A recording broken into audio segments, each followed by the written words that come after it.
I've texted Josh to see if he's able to join. I know, again, with the holiday weekend, a lot of people were off, and then just with all the crazy weather, there's been some tree damage. So just to respect everybody, I know there's a few things going on, aren't there? So just to respect people's time, we'll go ahead and get started. I'll keep an eye on if he's gonna text and join. We did have to rearrange the agenda just a little bit. We are gonna have a guest presentation later on from the Wisconsin Arborist Apprenticeship Program. And so we did kind of just rearrange some of the things of how we were starting. So there are some new faces, which is very exciting. So let's go ahead and do introductions. And then the way that we do this is you introduce yourself, your name, your organization, and then you pass it on to somebody else by naming them. So I'm Nikki Lucas. I'm with the Place Setting Company, and we provide administrative support for the Tree Care Partnership. So if you ever need anything to be added to the mailing list, any connections of any kind, I am your gal, and I'll put my email in the chat. I think most of you probably have it, but that way it's just handy. And then I will pass it to Zach.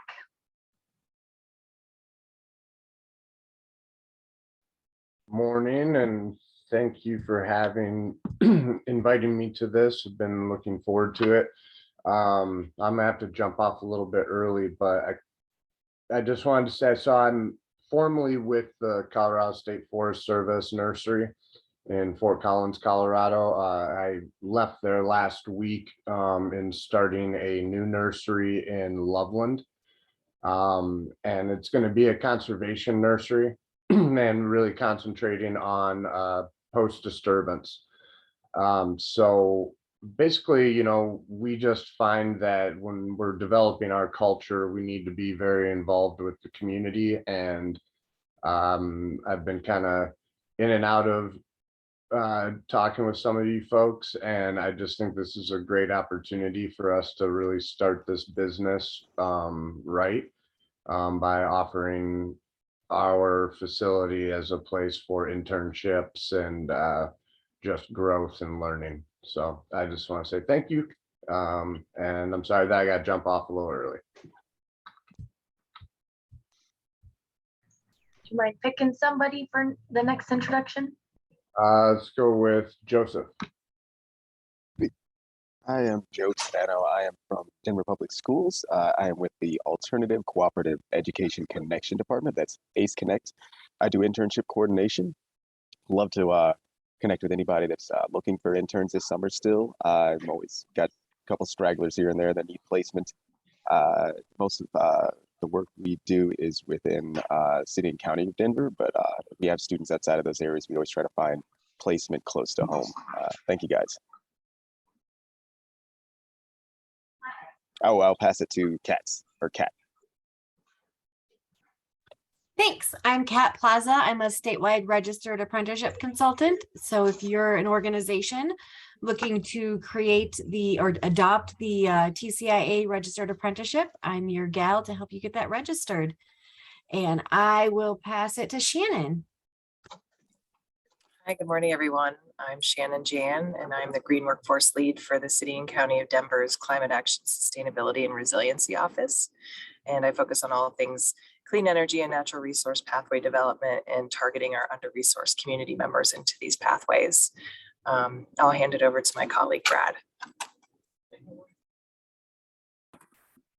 Hi, everyone. I'm Brad Patterson, Natural Resources Administrator with the Climate Office of Denver, Climate Action, Sustainability, and Resiliency, or CASR.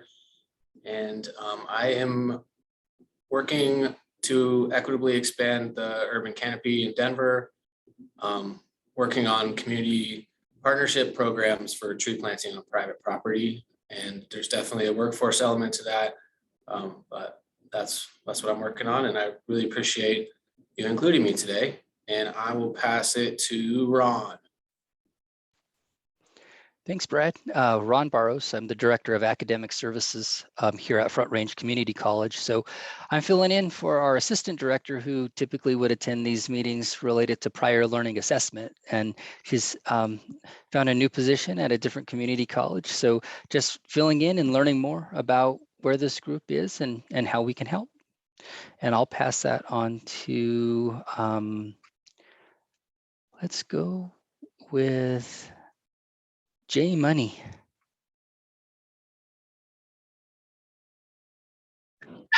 Hey everybody, apparently my phone is called J Money. If it's a reference to New Jack City, in case that's obscure to anyone, which might date myself. And I should probably change it to Josh Morin, so I'll work on that. Josh Morin, owner operator of We Love Trees. I serve as the chair of the Colorado Tree Care Sector Partnership. And I also serve on the TCIA board of directors. And let's see what else. I've been active recently with the Cool Boulder campaign, also related to climate. So those are my three areas: running a tree company, serving on the tree care industry board, and I also teach in the apprenticeship program too. So that's kind of some of what I do. And then I typically also run these meetings with Nikki. I just say I'm not in a spot in this moment where I feel like I can do a good job of facilitating this meeting. So I'd like to ask maybe Nikki to do that, if I can take sort of a back seat, or if there's somebody else. Yep. Mike and Megan are on the leadership team and on, or I'm happy to, whatever's good for you is fine by me. Yeah, I'd like, if somebody could help me out, I'd like to lean back a little bit today and just kind of, not have to keep the presence of mind of running the topics. No problem. Can you see the screen to be able to pick someone else, or do you need assistance with that? Let me see if I can go to it. Yeah, I can't really see the screen. So yeah, if you could pick, that'd be great. Good afternoon, everybody. My name is Mike Earl. I'm the owner operator of Old Growth Tree Service here in Eagle, Colorado. 6 short years in business with 45 employees. Hoping to have I sit on the board of the Colorado Tree Care Sector Partnership, joined about 6 months ago, and hoping to bring the apprenticeship program to the Western Slope in the Rocky Mountain region. Our business specializes in residential tree care, and we also have a business of government contract firework. August, thanks for joining us today. Do you mind introducing yourself and where you're from? Sure. Sorry, I got bumped out and got back here, but my name's August Hoppy, and I'm in Wisconsin. I'm the co-chair of our Apprenticeship Advisory Committee. We've been running apprenticeship in Wisconsin for about 6 years now. We have 76 apprentices. We've got numerous journey workers that have completed the program. We run our paid related instruction through a local technical college in Wisconsin. There's actually 2 different colleges that teach the curriculum for the paid related instruction.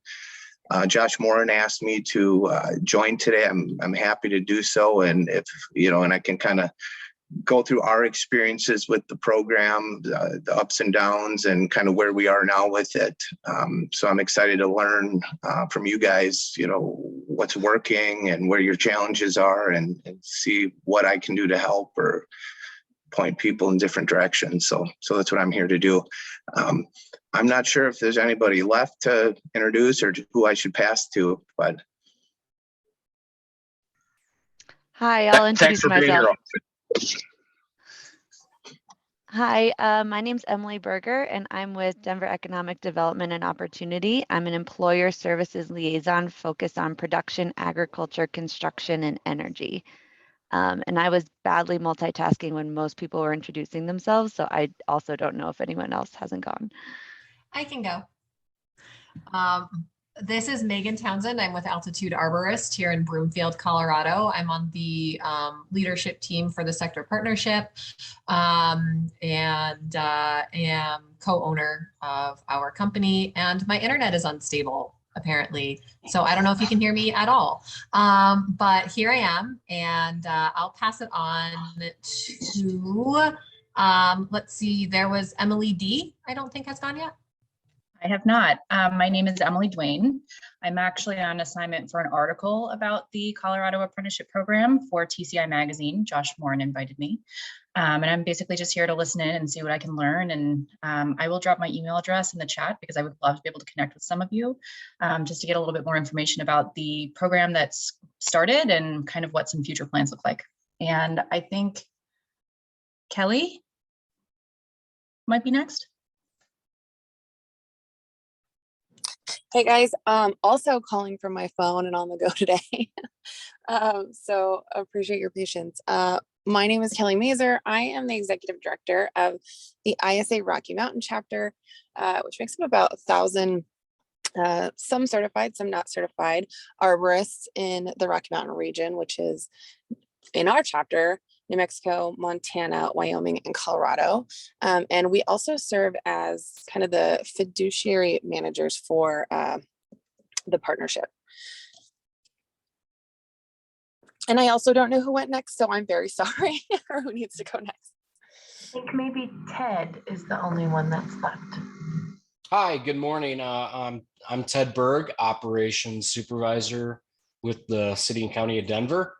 I've been in and out of these meetings here and there, still trying to figure out how we can implement this with Denver. So I'll probably be more involved because we're having a really hard time hiring seasonal help. And I think now's the time probably to get more involved and implement this with Denver. I mean, we're the biggest city in Colorado, so we should be a part of this. So I'll be attending more and probably reaching out to more people regarding how they implemented this and with their municipalities. I've been in contact with last year with Adrian from the city of Aurora, and he is very up to speed on how he presented it to budget management and upper management. So thank you. Glad to be here.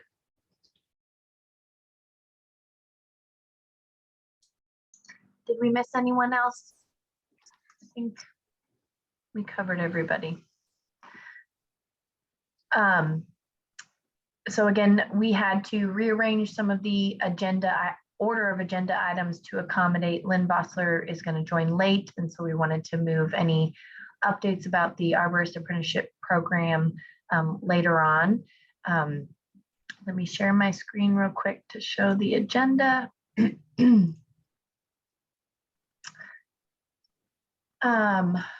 We did, again, just want to remind as we get closer to summer that the ISA Rocky Mountain Chapter Tree Climbing Championship is in June. The Tree Care Sector Partnership will have a booth, a tent, I guess, at the event.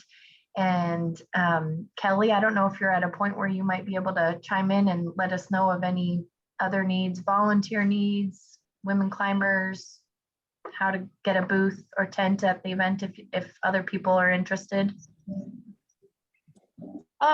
Yeah, sure. I will say that we are completely full on male climbers. If anyone is interested, men specifically want to participate, they can still register. They're just on a wait list if they don't get selected.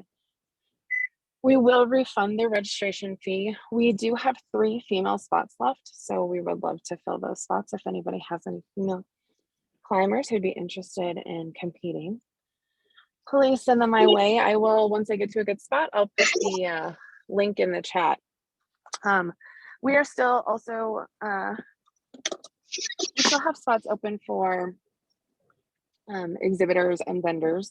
And if anyone here is interested in having a tent at the event also, I'll put my information in the chat so you can reach out to me. And we'll be sending out, Nikki, I sent you an email, but I'll send out a little bit more information for you guys about setup. We're still kind of mapping that out. So Yeah. Thank you, Kelly. And then I forgot to put this on the agenda, but last month we had talked about the ISA Rocky Mountain Chapter Conference that will happen in October. And then just sharing that an upcoming deadline is happening for ideas for presentation for that conference. And that deadline is June 3rd. Just to piggyback on that real quick, this is Josh. You know, I did submit a registration for speaking at that event around apprenticeship. And I know in the past, August, I'll put you on the spot, but not asking for a response, but you know, maybe that might be a great time to come to Colorado and share about your journey as well. So, you know, if my speaking spot gets approved, I would definitely welcome collaboration there to share about this apprenticeship program that we're involved with. Cool. Well, we can discuss that offline, Josh. Are there any other upcoming events that need to be lifted up to the group? I just want to also plug really quick. We have a women's tree climbing workshop taking place in July, and I have about 8 spots left for that as well. And this workshop is incredible. So if you don't have to have any experience, you can be completely beginner or even advanced. So we accept all kinds of climbers or those even interested. So if you could push that out as well, I would greatly appreciate it. It's the third weekend of July, I believe. Do you have a flyer for that? Sorry, Josh. I'm sorry, what was the question? Do you have a flyer to help promote that? Is there? Yeah, I do. I can send it to you. Just a Can you plug send it there to for me that. too? Just a plug there for that workshop. I know our one of our employees, Emily, has applied. She actually, we'll see what happens. I know she applied for that. There's some scholarships available, so she applied for a scholarship there. And I know she's really excited about it. And, you know, if she doesn't get the scholarship, I think we'll find a way to get her there. But you know, it sounds like a pretty awesome opportunity. This is Mike with Old Growth Tree Service. One of my former employees went last year and she loved it. So I highly recommend that they get into that. It's women, empowering women, and it's pretty awesome. Is that something that could, like, if you weren't in the industry, could that be something that was maybe giving you some leg up into the apprenticeship? Because I can, if it's at all related to the apprenticeship, I can also put it on the apprenticeship CDLE events page as well, is why I'm asking. So you know, I do believe that it is open to women tree climbers of all levels, you know, and that might include the novice, the inexperienced. I think you're going to get more out of it if you already have some context. But I mean, it seems like it fits to me. I don't know if anybody else has thoughts. Yeah, it's open to folks who've never climbed before. So I would say so. Thank you. I just wanted to clarify. So I'll get it posted on there for you once it's sent out. Thanks, guys. I really appreciate it.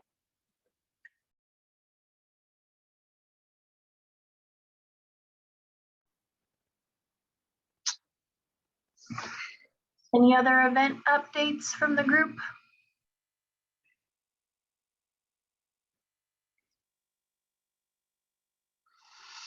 Okay, so the next thing we have on our agenda, we always like to take time every meeting, and normally it comes at the end, but again, we're hoping to switch around the agenda items in order to accommodate Lynn Vossler joining a little bit late today due to another meeting. And so this, you know, Ted, you had brought up you're having trouble finding seasonal workers. This is kind of that perfect time for the meeting to kind of talk about things that are you're seeing in your business, discuss what's going on, and then we can talk as a partnership all together. But anyone's open to share. We're just seeing lack of applicants. Generally, this time of year, we have 60, 70 to choose from. And we check our inbox for recruiting once a week, and we may get 1 or 2 applicants a week, set up an interview, and then they don't show up. Or they, some of them actually go through the process of recruiting, which is a bear at the city of Denver. There's a lot of steps, a lot of things you got to do, physicals, all on your own time. And we had one candidate go through it all, and the day they were supposed to start, decided that they did not want the position. So things like that. I'm not sure what everybody else is running into. I don't know if it's the pay that the city's offering for seasonal help, but it's a challenge. Yeah, Ted, it sounds like what was working in the past for fulfilling your recruitment needs is no longer working. And it sounds like you're not entirely clear on which aspect of your existing recruitment strategy isn't working. And you're looking for like some context for what everybody else is experiencing. Is that right? Correct. Yeah. Cool. Oh, sorry. Finish up, Josh, and then I have the suggestion. Yeah. I think that's pretty a familiar experience around the country, is from what I'm aware of. And I would say there are people that are being really successful with hiring. But they're learning and finding new ways to do that, new creative ways to do that. So it sounds like there's probably some opportunity there. I know I have applicants that I could hire, but I'm also needing to balance the wheel of good mentorship for them too. So that's my reality currently. And then, I just throw in here, since I'm speaking, my biggest just business concern is, this having engaged with apprenticeship, making sure that it's going to be sustainable to support my business. I want this apprenticeship program to work. So that's it for me. Go ahead, Megan. You mentioned, Ted, that these are seasonal positions. What is the age, like, is there an age cutoff, in terms of youth, to be able to work? I think, and I'm not 100% sure, but I think 14, 15 years old can work part-time. But for us, since we run grapples, chainsaws, stump grinders, we require them to be 18 or older. I'm just wondering if you can be in touch with, even for the, that age range, you could be in touch with some of the high schools that have internship programs through their tech schools. I know I just went to the Northern Colorado Workforce or Task Force Workforce thing. That was super eloquent last week. And with the Carbon Valley Chamber of Commerce, and there are programs that help people, find employees and match them with, high school students, and there may be some in that age range that might fit the bill, and get them into the industry in general. The other part is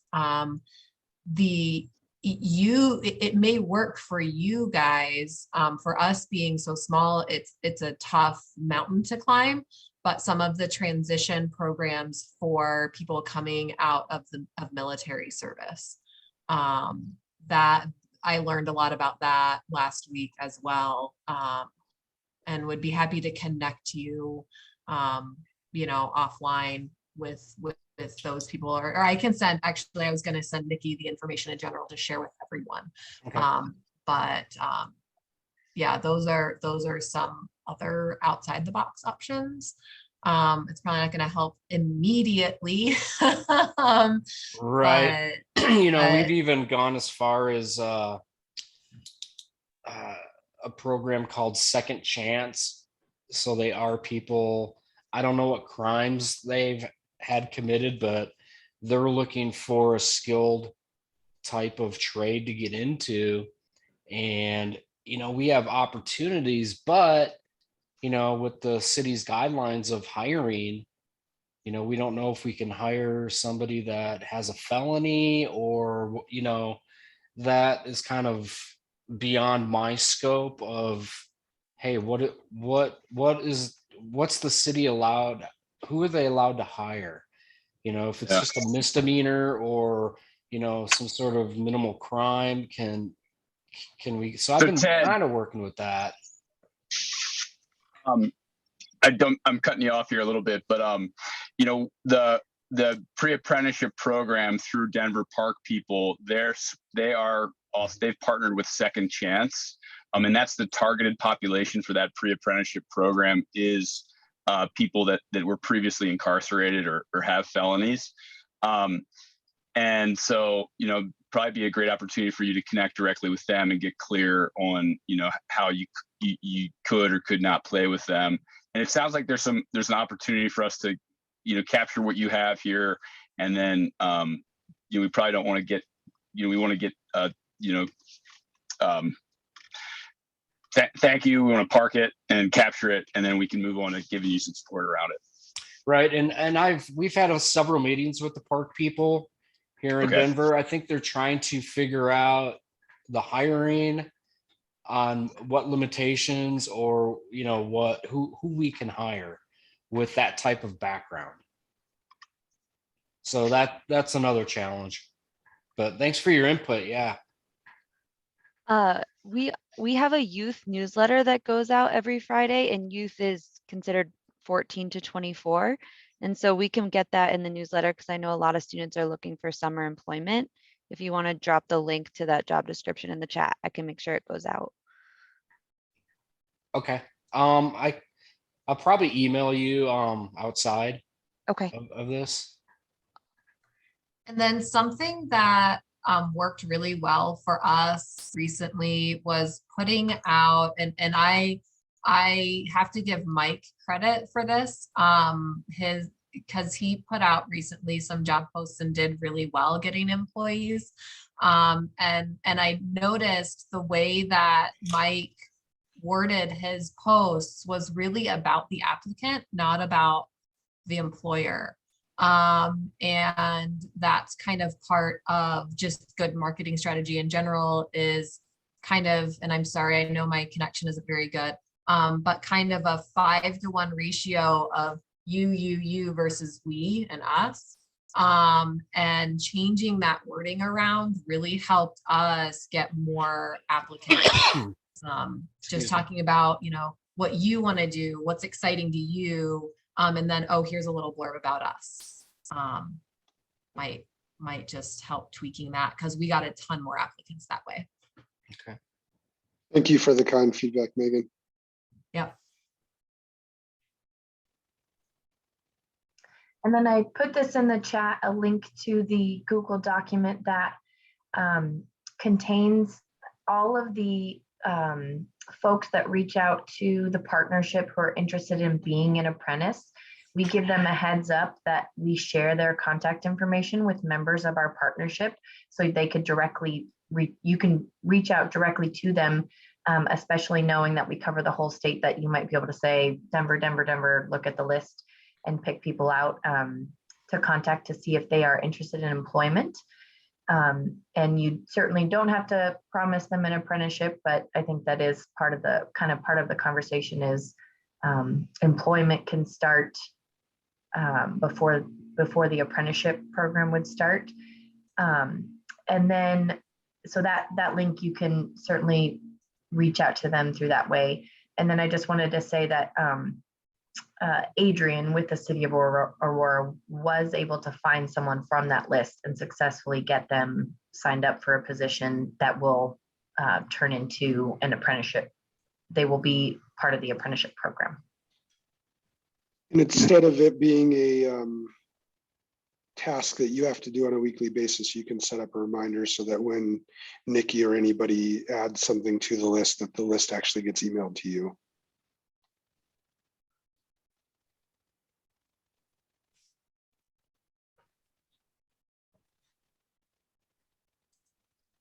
Mike, you're a master of automated processes, and I bow down to you. Thank you, sir. All right, Nikki, can we keep rolling? Sure, it looks like Lynn just was able to join. Hi, Lynn. Hello.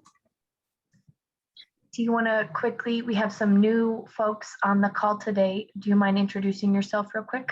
Sure. So Lynn Vosler, Front Range Community College. We provide the related learning for the Arborist Apprenticeship.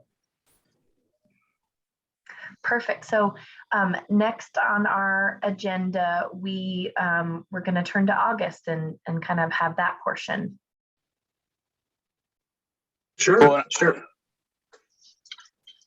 Josh, did you want to set the table there, or you want me to go? Yeah, let me set the table if you don't mind, just a little bit. August serves as our senior director on the TCIA board of directors. He also runs a multi-location, family-owned tree care business up around Milwaukee, if I'm not mistaken, and does some incredibly innovative things in his business, and has also been this undying champion of apprenticeship in his region. And what we're seeing is the success with the Wisconsin model. And so based on some challenges we're experiencing around sustainability, we've invited August to come here and share with us. So thank you, August, for agreeing to that. And I know your time is really precious, and just appreciate you being here. Cool. Well, I appreciate that, Josh. So just curious, like, how much time do we have to vote, like 10, 15 minutes or something like that? Or I'm not sure, Nikki. I'm not looking at the agenda. I don't know if you can see that, but I think what we're really looking, I think maybe 15 minutes, something like that. Sure. Well, I'll just kind of go through kind of what, where our challenges were and kind of where we are with things, and kind of open it up for questions kind of throughout. Keep it pretty informal. So if people have questions, feel free to ask them, while I'm talking. But essentially we created our program about 6 years ago. It started as a task force, and we created our competencies for the program. And then we ended up, our program kind of lingered for a couple of years. We only had, we put one employee in it. Another company had another employee in it. And so essentially we had 2 or 3 people in it for the first couple of years. And it wasn't really, at least for that first year. So it wasn't really taking off. So then we kind of came back, looked at the competencies again, and kind of changed them around a little bit. So we kind of scaled down the ask. So some things like tree climbing, we turned that into working a loft so that people could gain hours, like using bucket trucks or portable tractor lifts. The plant healthcare component of ours, we kind of scaled that down, said you didn't need to do a summer of doing plant healthcare, but you needed to understand the discipline of plant healthcare. You needed to be able to do those sort of things. So we kind of reduced the barrier of entry for some of our employers. And then we started adding, our company added 6 people into the program, and then City of Milwaukee added a bunch of people. They added over 20 apprentices. So then we finally started getting to that critical mass with our program. And then so about 3 years into it, we had 4 employers in it. But now we're at this point where we have 17 employers. Which is awesome. It's the fastest growing apprenticeship in Wisconsin in any trade. So it's been really embraced by the employers with our apprenticeship model. And there's a couple of key things to ours that have made it, work very successfully.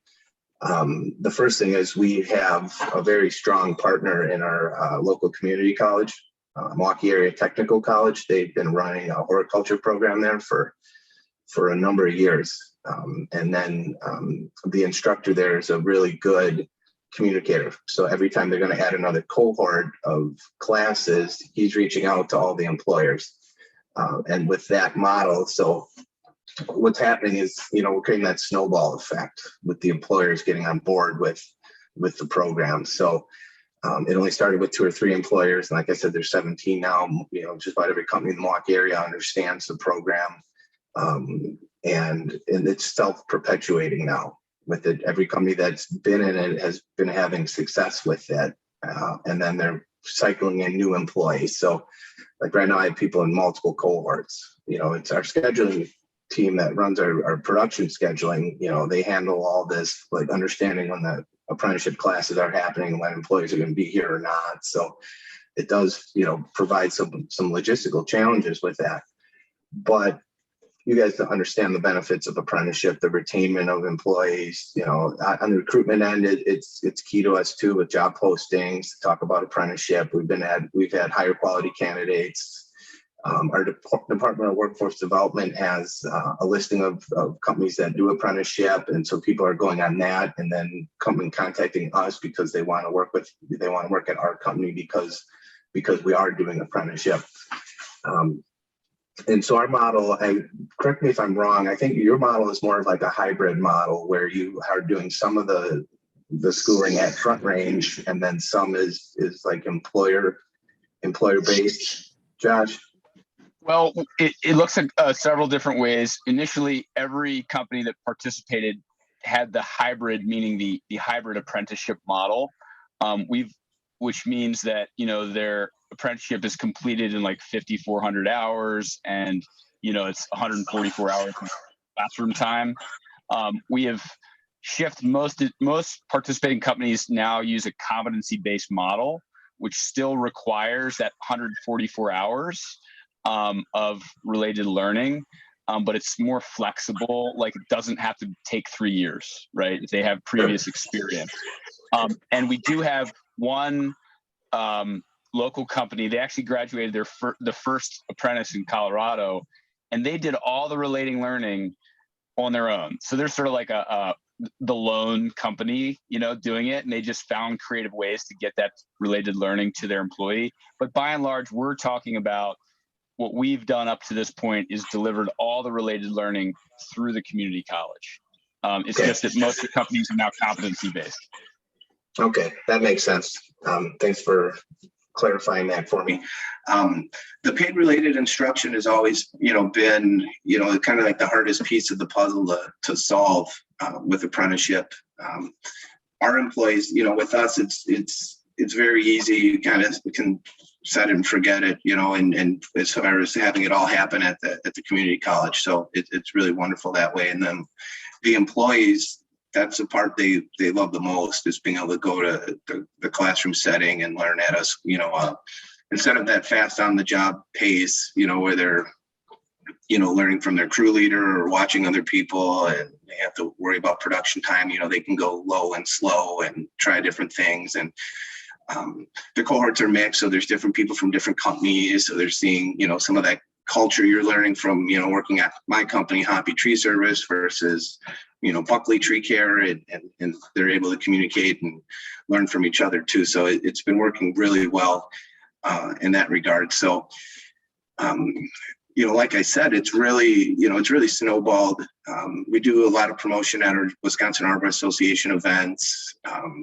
We do talks and communication that way. And that was really important in the beginning to get employers to understand it. So right now it's being fed by employer, the apprenticeship continues to grow because the employers continue to come back with new people into it. So that's self-sustaining for it. But we've also created 2 other really important pipelines for it. A pre-apprenticeship, a sector partnership program has been really strong here in the Milwaukee area. This is the 3rd year we're doing it, and it's funded for a couple more years, which is great. So we have a local nonprofit in the city of Milwaukee. It's called Northcott Neighborhood House. After a few fits and starts, we finally found these guys, and what they're able to do is they're able to recruit people from the inner city that have not had the ability to experience arboriculture before. And, they do the recruitment. They're paying these recruits a wage while they're going through the 6 or 7 week, workforce training program. And then the employers are hiring on the back end. there's a graduation. And then those employees come in. We fired 3 or 4 people from that program. We're interviewing 2 more tomorrow for it.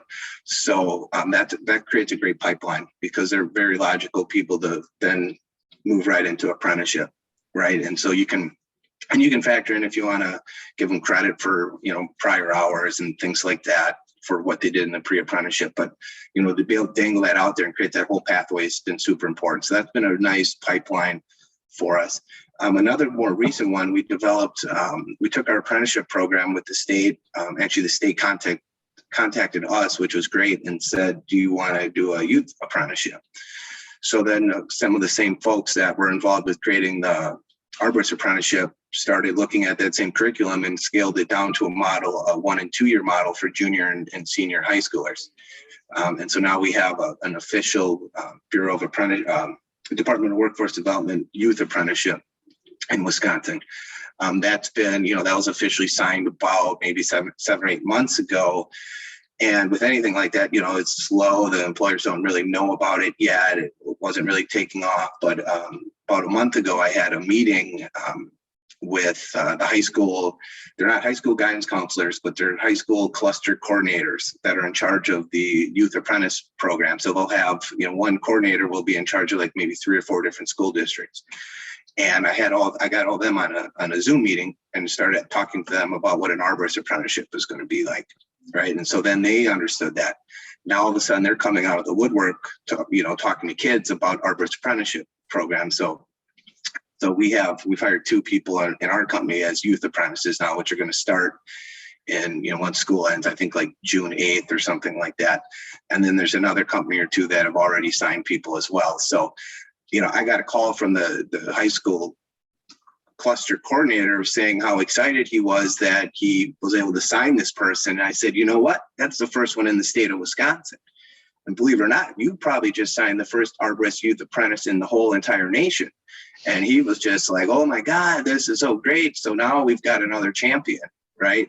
And so all of these high school coordinators are loving this. They're loving the engagement of our employers in our Milwaukee area. So it's working. It's really working well for us. They're coming back. It's self-revolving, self-sustaining. And the key to it is for us in the Milwaukee area, I think is really focused on our strong support from the technical college and particularly Elton Rogers. He couldn't make it. Josh invited him to the meeting today too, but he had other obligations. But he's an amazing instructor. He's an amazing communicator. And I think at the end of the day, if there's one person that can tie the whole thing together, I think it's someone like Elton who can, bust that out and teach the courses and then just be in a communication with the employer saying, hey, we have another cohort. It's going to start this time. Get your people signed up. I got 4 slots left. Do it quick. Deadline's coming. Or his ability then to create a second cohort if necessary. So he's running 2 first-year cohorts right now. So that's been really great to have that. Any questions so far, or like where most of your challenges lie? Okay, Josh. Yeah, I was just going to speak up here, and please, someone else speak up too if you got something pressing. I just want to acknowledge how exciting it is to hear you tell this story, August, and how awesome the success seems like you've had. I'm like salivating hearing that because I know that we can do that here in Colorado too. And the perseverance that you've had to take to do that. Right now, our biggest challenges is really the value proposition to the businesses, because right now, to get workers' comp coverage, all apprentices earn their wage while attending related learning, and the employer is paying for all of the related learning. And the cost of that related learning for the first year cohort is around I think $3,600 without a scholarship. So I would say that's the biggest barrier, one of the biggest barriers. And then the other is like this lack of alignment where, the instruction is scheduled at certain times during the week. And those are going to be the days of that, regardless of if there's a snowstorm or, if it's the best production day of the winter, right? And so employees are like, I'm going to pay $3,600 I want to pay them to sit their butt in a classroom and not get work done for me. And I'm going to miss out on all this production as well. Like, that's the objection that we hear from the private business side. Now, that's not the same reality on a municipal side.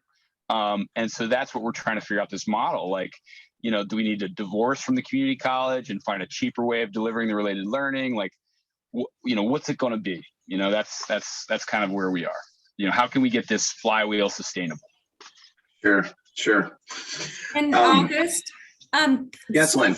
I would really like to get Elton's contact information. The person who actually helped us write our curriculum for our program lives actually in Wisconsin.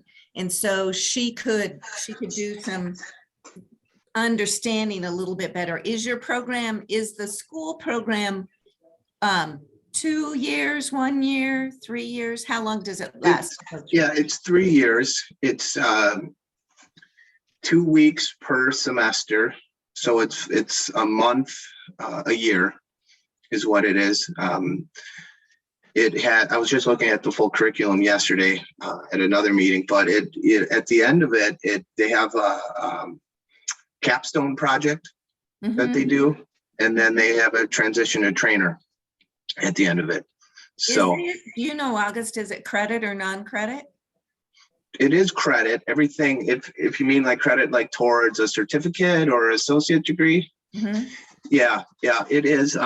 Right now, MATC Milwaukee has it all roadmapped, the various crosswalks, I guess is the term, to get credit. We did have a discussion yesterday. We had our advisory meeting actually yesterday, which, is good timing, I suppose, for this.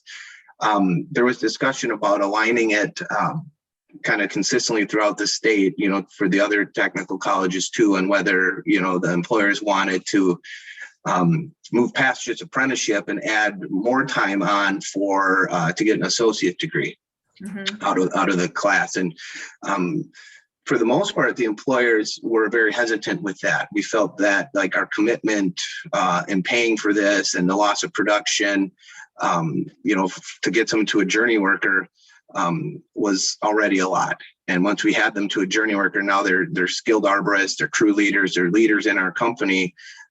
There wasn't necessarily a lot of value to push that one particular employer, further into getting an associate degree. So that was a conversation we had just yesterday regarding that. But as an individual, if an individual wants to obtain, a further degree, they'll get, there's ways to get their credit, based on the apprenticeship classes they took. Yep. And we have that too. We have PLA. Yeah. So our students, if they wanted to go towards a full degree in horticulture, the training will count towards that.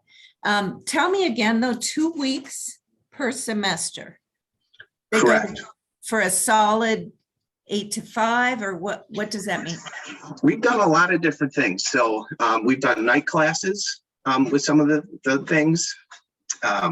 We've done wind term, when the college, the one thing is, Elton is also teaching his associate level classes at the same time. So he's trying to fit this in. This was huge for actually the program because there was, a lack of participants in the associate program. Then all of a sudden apprenticeship has really jump-started their program, which has been great. But they've done, so this semester, it was 1 day a week. I think it was Mondays for different cohorts, and he's balancing all 3 cohorts. So he's got year 1, year 2, and year 3 going on. So he's got different days set up for each of them. And so it can get a little complicated. Fortunately, I don't have to deal with that myself, but our scheduling manager is, right? Well, and I'd love to get connected with him and see. Yeah. And you go September, you go full semesters, right? So you start September and go all the way through May. We do. Okay. But we've done, like in the past, we've done 1 week full solid courses in the wind term, which is like December through January when the college is shut down, or there's no, he's done that. We did night classes for like tree ID at like 3 or 4 in the afternoon till like 6, and that would last. That was like 2 nights a week for, numerous weeks. The model that we seem to be using the most consistently would be to take one course and have it on one particular day for, I can't remember how many hours it would be, but it might have been 6 or 7 weeks doing that. So that just actually wrapped up in early May. So, we try to keep them working in the summertime. There's no classes in the summer. These things happen in the fall or early spring. College has always been, it's a fine line. We have 17 employers and they all want the schedule catered to their own individual needs, right? So Elton really has to balance what all the employers are looking for. I'd love it to be night school for everything, right? But that's just, it can't happen. And you have to look at how some of the courses, some of the classes are done too, like Arborist Skills 2. They're doing rigging and things like that. You can't really do that in like a 3-hour class. You need a longer block of time to do that. So he looks at the different courses and then kind of structures the schedule for what makes sense to teach it properly. Another thing we did during COVID too, he did take one of the courses and he experimented on our employees because we had one cohort just with our company with an online class as well. And so now he developed that and it was a really great online class. And now that's going to be offered as an option. So employers could choose to take one of these classes, in person or online, which is another way to help with, that loss of production and things that employers are always looking at. So there's flexibility. There's definitely flexibility in how it's being taught. And then there's another school in upstate. It's about in the middle of Milwaukee's in southeast Wisconsin. About 2.5 hours north is Mid-State Technical College, and they're teaching it there as well. They're a couple of years behind Milwaukee as far as enrollment and sophistication of their program, but they're getting good traction. And they actually had students from Minneapolis coming there. And so they did block weeks, so that these Minnesota companies could just send people for a full week, get a class done and move on. But I think it's really kind of starts with the conversation with the employers and Front Range or whoever's doing the PRI to figure out what's really going to be the best for both parties. Because as an employer, it was nice because we did get some input and talked with the instructor Elton about how we'd like to see it happen. So that was good. As far as getting buy-in from the employers, I think, it takes time. Josh, I know that you said that was one of the challenges. It does take time, but if they see their competitors prancing around talking about apprenticeship and seeing all the great things happening, they feel like they might be losing out if they don't get involved with it, right? It's kind of like the tree care arms race. And so people, they know this is like the future. And so they kind of feel like they don't want to be left behind, to an extent. So I think there's been a little bit of that happening in Milwaukee where enough people have been doing it. The others are saying, well, everybody else is doing it. And I think this is really good. And they see, like for us, it's been, cultural changes too. You get these younger employees that come back from school, and they're trying out different things on the job site. And some of those old veterans are feeling like, hey, I should kind of step up my game now because this kid just got out of class, and they kind of feel a little more responsibility to help this younger employee who's all excited and passionate. So it does kind of transcend, cultural changes with that. And we make a big deal out of it when somebody, passes, when they get through the paid related instruction, we do a ceremony, we have a big company party and they get a little diploma, and they walk across the stage. And then when they become a journey worker, they get a wooden plaque, their name engraved in it, so that, they feel that sense of pride, Yeah.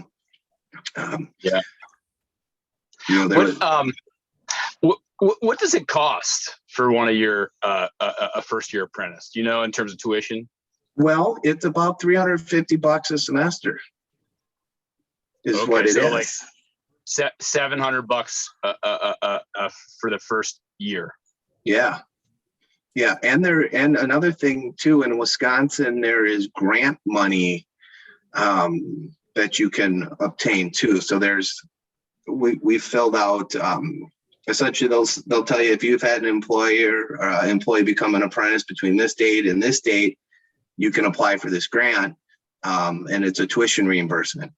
And so we'll apply for that, and then the state will give us a reimbursement check for that. So it might be $350 a class, not $350 a semester, but that shows, for us, that's cheaper than taking, we would pay that when we take them to our annual Wisconsin Arborist Association conference, Right. which is a 3-day conference. It's like, so there's a value proposition it's cheaper for us to essentially do this training outside, hire someone else to do the training versus inside. We're still training within the company and doing that and the job books and tracking hours, but it makes a lot of sense economically for us to have the tech college do it.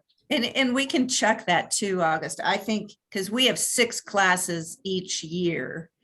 So 350 times 6 is probably closer to what the tuition is, maybe, but we can check that too. Yeah. And are you, just to get clear, August, are apprentices earning their working wage while attending classes? And yeah, I guess that was the other question. Yeah. Yes. Yeah. And so one of our big questions as the employers, we were like, oh my God, we're going to have to pay overtime.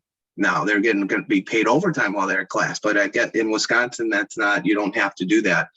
You don't have to pay overtime. So even if they're going over 40 hours, by going to class, they're working as much of a full production week as they can, and then they're going to class, and last thing you want to do is be paying them time and a half while they're sitting in a classroom. But they get bonus. It's allowable to do what we call bonus hours. So payroll's still taken out of payroll, taxes and things are still taken out of it, but they're not getting paid overtime for that. So they get a time card. They essentially get this little green slip that proves they were at class and attended class. It's their little time card. Then they send that back to our office manager, and then that's inputted into their payroll. And yeah, ironically, the federally registered apprenticeship program allows you to not have to comply with the Federal Fair Labor Standards Act. So yeah, it's interesting like that. What we've done too, we took the job book, and we've adapted, even though I was on the committee that helped build the program, we use it differently in our company than the actual book. We've rearranged the order of some of the competencies. We've added our own competencies into it. So it's really when you look at it, it's 80% maybe the same book that the Wisconsin Arborist Apprenticeship made, but about 20 to 30% of it is different stuff we've added into it ourselves. And so we take to further create buy-in throughout the entire company. We don't just have the job book for the registered apprentices. We have everyone in our company get a job book. So we have, even though maybe only 1/3 of our workforce is actively in the Arborist registered apprenticeship program, the other 2/3 are working through their job book and can become internal Hoppy Tree Service journey workers, which, we have a wage scale for them. It's it's kind of running it currently with the registered program, because not everyone is a great fit for the registered apprenticeship. But by doing the job book, having everybody in the company going through the job book creates much more consistency in training. And everyone can help foster each other as they move up and down. They move up through the book. So that's become our main training document. So it makes it a lot easier for training. And then they bring that out during reviews, and you talk to the employees about, okay, how much progress did you make in your book? This year we do quarterly bonuses. And in order to apply to get your quarterly bonus, did you get anything checked off in your book? Things like that. So yeah. Don't mean to interrupt you here, but yeah, you've shared that with us. You shared it with me, and I've shared it with other companies here. So, that spirit of sharing to uplift, our industry and other people in it. So we have that, and really appreciate the value that can bring to businesses too. So yeah, it's awesome. Yeah. So just to kind of sum it up quick, I think it's hard for the employer to help grow. I think, I just want to, I'll put Elton's email address on the chat here. Thank But, you. Having that one person that, can really be the center, he's turned himself into, I'm on the periphery now. He is in the center. He's the hub of this thing now. He's making the classes. He's reaching out to the employers. He's the one that's creating the growth of this program just through that proper communication. And so to be able to have somebody who can be like designated to be that person, because if it's somebody that's running a tree service and they're trying to do that part-time, that's a tough ask, I think, to do that. So cool. So it sounds like having that sort of primary full-time instructor has been key to the success of your program. I think it really has. Now, it doesn't have to necessarily be that instructor, but to be able to have that person that can really be that center hub. Okay. If they're keyed in with the instructor, or with the industry, they need to be able to know both parts. Yep. Excellent. So anybody else have questions for August? I know we've run up against our time. I apologize for that, but yeah, if you have some questions, now would be a great time to ask, because this is getting recorded so we can share it with others down the road. In the interest of time, I don't think I have any specific questions, but I'm pretty excited also about the prospect of incorporating either apprenticeship or internship type of thing with high school students as well. I think that's a great way to really make a robust pipeline. So yeah, we got to start telling that story early. Tell it early and often, as often as you can. And I made some great connections last week as well that I'll share with the leadership team that I think would be good to maybe have if they're interested, a meeting with us as well. Cool. Excellent. Anybody have anything else? Bueller. I've got to bounce out, but I did put Elton's email address on there, and then my own, if anyone has any further questions and want to reach out to me. So thanks for your time. I'm excited what you guys are doing. I've been watching for a while. It's good to see some faces to this. So great work with what you guys are doing. So thanks. If I could just say August, thank you very much for your excitement and sharing your wisdom with us. Yeah. Thanks, Mike. Somebody else is trying to chime in there. Yeah. Anybody interested in student-facing meetings, fairs, coming to see kids in class, please hit me up. My email is in the chat. I'll be at the next meeting as well. I think that's the best way to really get students engaged, being there in person, having a sheet to them sign up, maybe giving something so they can take home to show mom and dad. Please hit me up, because I'd be glad to set that up for fall for everybody too. Within Denver Public Schools, obviously. That's great. Is this John? Who is this? Joe Tabano. Joe. Thank you, Joe. Yeah. All righty. Thank you, guys. I'll be leaving now. All right. Thanks, Joe. Have a great day, everyone. This was great. Thanks for bringing in the speaker, Josh. Yeah, thanks for coming, August. Really appreciate you being here. I know you had to leave, but thanks everyone else for participating. I think we all see a lot of potential here, a lot of like what our future could look like. I want apprenticeship to be the fastest growing, biggest apprenticeship program in the state. So like, let's do that. That would be awesome. So way to manifest it.